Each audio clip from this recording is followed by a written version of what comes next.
Solo ride na tayo ngayon kasi nakauwi na yung yung mga kasama natin kagabi.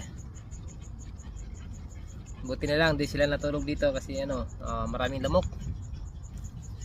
Nakaabang sa may tent ko.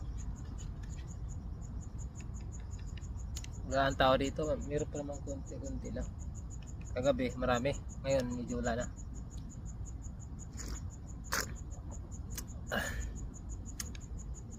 Sarap ng kape sa umaga.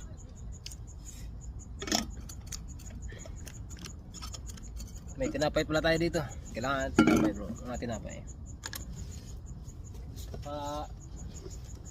Prepare na tayo, naka-prepare eh. Sliced bread.